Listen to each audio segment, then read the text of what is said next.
Čau, mīļie draugi! Izaicinājums numur 8. Ejam dārzā vai ejam uz sava balkona un iestādam.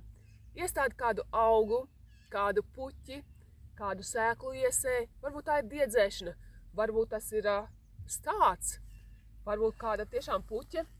Bet izdara to, jo tas patiesībā dod ļoti milzīgu prieku katram vienam.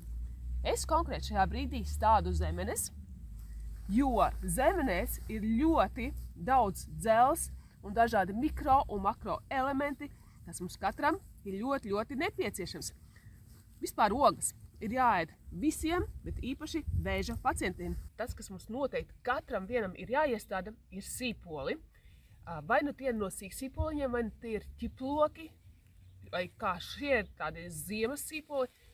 Noteikti vajag iestādīt katram vienam, jo tie ir vieni no spēcīgākajiem pretvēža līdzekļiem, pretvēža augiem. Lai aug! Te man ir komposta kaudze.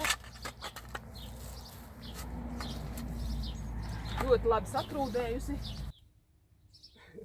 Iesējam redīšus vai dillītes. Tas ir tik foršs process reāli. Un iedomājieties, šajā vienā mazā sēkliņā ir tāds spēks. Viņas gaida savu kārtu. Tāpatās arī mums. Mūsos mīt šis sēklas spēks.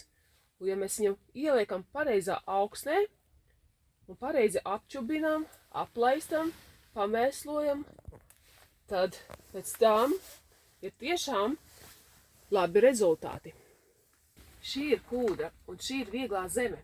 Savukārt šī ir daudz smagāka zeme, un tā arī mūsu dzīvē. Citreiz mēs esam tādā ļoti smagā zemē auguši, tādā, kas bijis mums grūti un ļoti liela pārbaudījumi.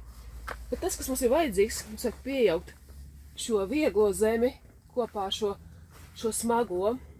Un šī vieglā zeme ir tad, kad mēs iepazīstam Jēzu. Tad mēs samaisam šo pagātni ar šo jauno, un viss kļūst daudz vieglāk. Iespējams, ka tā ir cita vieta, kur tev jāaiziet. Iespējams, tie ir citi draugi. Iespējams, ka tas ir kāda cita darba vieta, vai varbūt tas kaut kas prātā, kas jāpārstāda. Bet atceries, tad, kad mēs pārstādīsim sevi citā vietā, mēs augsim daudz labāk. Kamēr vēl ārā tikai viss aug, paņemam loku, sīpoliņus, sīksīpoliņus un stādam zemītēm. Tas var būt gan uz galda, gan uz palodzes, gan arī siltumnīcā. Kas no kuram mājās ir? Un tad sīpoloki svaigi ņemam un ēdam.